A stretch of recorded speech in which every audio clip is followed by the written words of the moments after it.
Kisah ini melanjutkan episode sebelumnya, di mana setelah Drupadi dinyatakan sah sebagai istri dari kelima Pandawa, Dewi Kunti lalu menyerahkan kelima putranya itu kepada Drupadi, dan hanya Drupadi saja yang mempunyai hak untuk menasehati para Pandawa.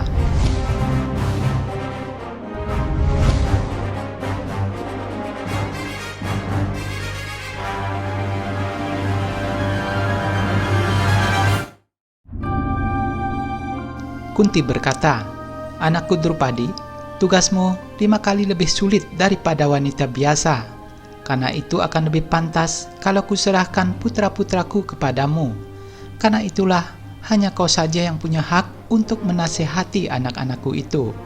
Basudewa Krishna menghampiri Ibu Kunti yang sedang terlihat merenung dan memikirkan sesuatu. Seakan mengetahui apa yang sedang dipikirkannya, Krishna mengatakan bahwa orang tua haruslah memiliki kualitas yang luar biasa, yaitu kesabaran. Maka Dewi Kunti pun juga harus memiliki kesabaran itu. Sri Krishna berkata, setiap manusia yang sedang berada dalam sebuah keadaan, di saat semua impian dan semua harapannya yang ternyata hancur, di satu sisi masih ada kebenaran, dan di satu sisi lagi adalah kebahagiaan. Itu pun kemudian menjadi jalan buntu. Saat kebenaran dikuasai oleh masalah, maka melakukan ketidakbenaran menjadi kebahagiaan. Setiap orang akan mengalami itu dalam hidupnya, namun sayang, kebanyakan orang tidak menyadari bahwa keadaan yang seperti itu sebenarnya adalah sebuah jalan yang buntu. Kita tidak merasakan permasalahan lagi, terutama setelah itu. Kita dengan mudah tertarik pada kebahagiaan, sama seperti seekor lebah yang tertarik pada sekuntum bunga. Bahkan kemudian hal buntu seperti itu adalah waktu yang terbaik untuk semakin dekat pada dewa. Kalau kita tidak merasa takut menghadapi permasalahan dan tidak fokus hanya pada kebahagiaan saja, kemudian kita tetap berbuat dengan benar, maka kita pasti tidak akan jauh dari bertemu dewa. Sementara itu di Hastinapura, Raja Dhritarashtra sedang bersama Ratu Gandhari. Sangkuni datang dengan tergesa-gesa dan memberitahukan bahwa Duryodhana telah mengalami penghinaan di Pancala. Sangkuni berusaha meyakinkan Raja Dhritarashtra dan juga Ratu Gandhari untuk mempercayai kata-katanya itu. Keponakannya itu telah mengambil sumpah yang sangat mengerikan, yaitu membunuh kuda Aswamedayasna. Duryodhana telah kehilangan kendalinya karena penghinaan oleh Raja Drupada. Gandhari yang sangat terkejut mendengarkan penjelasan dari Sangkuni, lalu menyuruh suaminya untuk menghentikan tindakan Duryodhana, karena itu adalah dosa yang sangat besar, sama halnya dengan membunuh seorang Brahmana.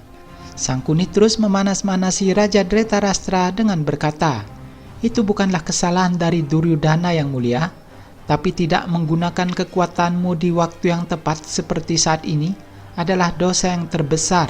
Sementara itu, di halaman istana Hastinapura, Duryodhana telah mempersiapkan upacara kurban kuda putih Aswamedayasna dengan tujuan menebus kelemahan dari kerajaan Hastinapura. Dan ketika prajurit hendak memenggal kuda putih itu, Raja Dhritarashtra pun muncul untuk menghentikannya. Ratu Gandhari menanyakan, kenapa Duryodhana sampai berbuat nekat seperti itu? Sang raja berkata, "Kebodohan macam apa ini Duryodhana? Kuda Aswameda menyimbolkan kekuatan dan juga martabat suatu bangsa dan tidak boleh dibunuh seenaknya saja." Duryodhana pun bangkit menghampiri ayah serta ibunya. Duryodhana berkata, "Apa gunanya mempertahankan kuda ini tetap hidup saat reputasi dari kerajaan Kuru tidak lagi berharga? Tidak ada lagi yang menganggap kalau kita ini kuat. Selama 5 generasi bangsa ini tidak pernah berani menunjukkan Aswameda di sini. Lalu bagaimana kau bilang bangsa ini kuat?" Raja Dhritarashtra mengatakan bahwa Duryodhana telah melakukan tindakan yang bodoh, karena sampai saat ini kerajaan Kuru masih disegani kawan maupun lawan karena ketangguhannya itu. Duryodhana pun mengatakan bahwa itu hanyalah imajinasinya saja.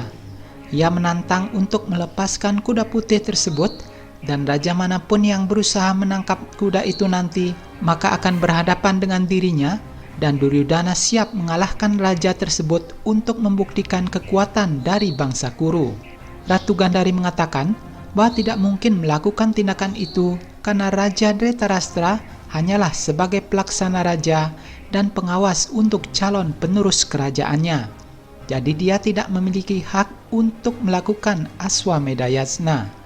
Mendengar hal itu, Duryodhana lalu meminta kepada Dhritarashtra untuk menobatkan dirinya sebagai raja keesokan harinya. Sang raja meminta Duryodhana untuk tenang dan menunggu kedatangan kakeknya Bhisma. Dhritarashtra berkata, "Tenanglah Duryodhana, kakek sedang ke Kandawa Prastha untuk mengatasi pemberontakan dari Raja Taksaka, dan setelah dia kembali nanti, aku akan bicara dengannya dan pasti aku akan mengambil keputusan itu." Namun Duryodhana tidak bersedia lagi menunggu kedatangan Bhisma dan tetap memaksa ayahnya untuk menobatkan dirinya pada keesokan harinya. Ratu Gandhari yang mendengar hal tersebut mengatakan jika Duryodhana dinobatkan sebagai raja, maka dirinya dan suaminya itu harus menjadi seorang pertapa. Namun Duryodhana tetap bersikeras dengan mengatakan bahwa ibunya itu haruslah melakukan pengorbanan untuk bangsa Kuru. Duryodhana memberikan pilihan bahwa jika dirinya tidak dinobatkan, maka dia mengancam untuk memenggal kepalanya di hadapan ayahnya itu. Nah, bagaimanakah sikap dari Raja Dhritarashtra menanggapi permintaan anaknya Duryodhana? Nantikan kisahnya dalam episode selanjutnya. Silakan juga tonton koleksi video di channel ini. Dan jangan lupa klik like, subscribe, dan aktifkan loncengnya agar kalian tidak ketinggalan notifikasi video-video selanjutnya.